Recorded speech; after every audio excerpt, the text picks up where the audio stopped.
Isang parang araw sa ating lahat. Welcome to a 365 Daily Devotion.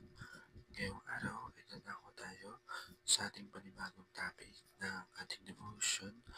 Pero ngayong araw ay June 24, 2025 at pagpapatuloy lang to ng ating series na seminary edition patungkol sa salita ng Diyos.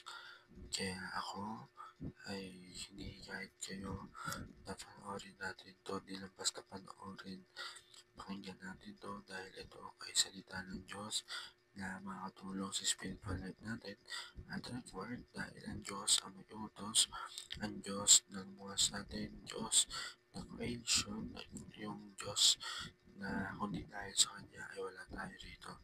Kung kailangan gawin natin ayon sa mga kanyang salita, kaya kailangan pag-aralan natin ito ng lubos-lubos dahil hindi ito basta-basta. Kumbaga itong salita na to, yung word of God na to, is kung yung mga cellphone, appliances, meron silang manual ng uses nila, paano gamitin, paano paano na rin, meron din tayong manual which is yung Bible, ay yung manual of life natin. Kaya kailangan panoorin natin itong devotion na to at makinig tayo. So yung topic natin ngayon is paano nga mabubuhat sa Lordship of Christ. In the New Testament, the title Lord, Greek Kairos, refers to Jesus Christ and declares his divine authority, sovereignty, and ownership over all creation.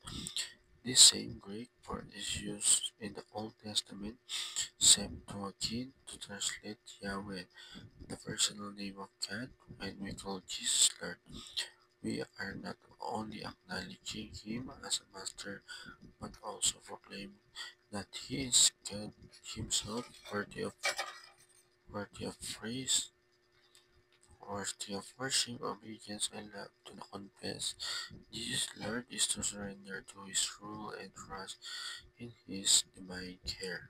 So yung unang panahon, sinabi natin yung title na Lord. So sabi mas Lord, nag-refer to na si Jesus Christ, kumbaga siya ba na idea, yung pag-ownership niya sa lahat ng creation. Kahit naman niya ngayon pero siyempre may natuturo sa ating minsan iba, pero nakadepende sa ating yung kung paniniwala natin. Pero mga kapatid, paniwalaan natin to. So, basahin natin yung Luke chapter 6, verse 43. The wise and the foolish builders, why do you call me Lord, Lord, and do not what I say? Ang dalawang nagtayo na bahay, bakit tinatawag ninyo akong Panginoon? Panginoon, ngunit hindi niyo ginawa ang sinasabi ko. So, palawakin natin itong talakayan na to gamit yung ating mga katuruan. So, meron tayong tatlo. Una is yung the Lordship of Christ brings order of the chaos. Kumbaga yung pagiging Lordship niya, yung pagiging Master of all Master, King of all King ng ating Panginoong Diyos.